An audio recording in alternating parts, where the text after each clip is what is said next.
The Temple Challenge Cup, Syracuse University for the second time on the water this morning against Colgate University, USA. This should be a good one. Two boats all know each other well. Away they go, safely away past Temple Island on the right-hand side.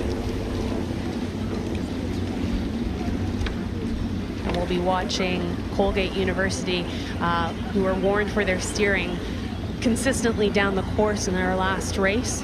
So coxswain Isabella Jaffe will likely be laser focused in on making sure that she is keeping to her side of the bank. Yeah, they beat Imperial College London by 3/4 of a length, Colgate, from the Berkshire station. They're now on the Buck station in the foreground there. They were warned repeatedly, and a determined Imperial came back through. But Colgate managed to hold on, and it might have taken a lot out of them, quite apart from the fact that they would be anxious about their steering and the umpire's pass in this. The fact it was such a tight race would maybe have an impact on today. Yeah, you want to obviously win as comfortably as you possibly can, but you can learn so much from those tight races. It does look like they were a little bit conservative coming off the start here, and you can already see as we come through the side-by-side shot how much water has opened up between the American teams. Syracuse had a boat on the water earlier in the island. We're in the Temple Challenge Cup here, watching their blades and that boom on the left-hand side, but I don't think they'll have a bit of cocks on the boat. There certainly wouldn't be any excuses for getting involved in that. I wonder how much a difference that makes, having more than one boat out in the same hour, whether they communicate to each other about conditions. I know they've all been for a paddle earlier on, their warm-up paddle on the water, but makes it busy, doesn't it, for the squad to have boats out within an hour of each other.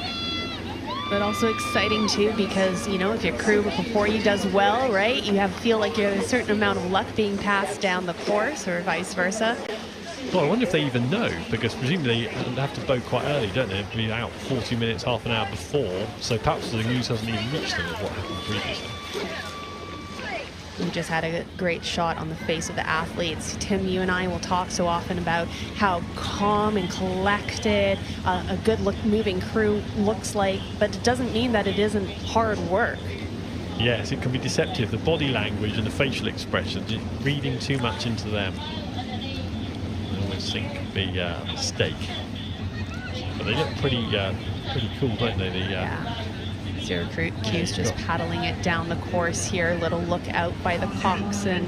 Bryson Nygaard. Yeah, just to make sure that he has an eye. I saw Colgate seems to have increased their way of striking. They're throwing everything they possibly can, leaving it all on the water here, but I think that they've left it too late as they come towards the stewards enclosure. Yeah, it's now or never. I suspect never, because they have left it a bit too late in front of the stewards enclosure, and Colgate University, maroon and white there on the Buck station, will struggle to catch them. Here they come past the stewards enclosure. Syracuse University just about done the job. Couple more strokes and into day 3 in the Temple Challenge Cup. Good work from them. All American clash, bragging rights. In the Temple, Syracuse University beating Colgate University.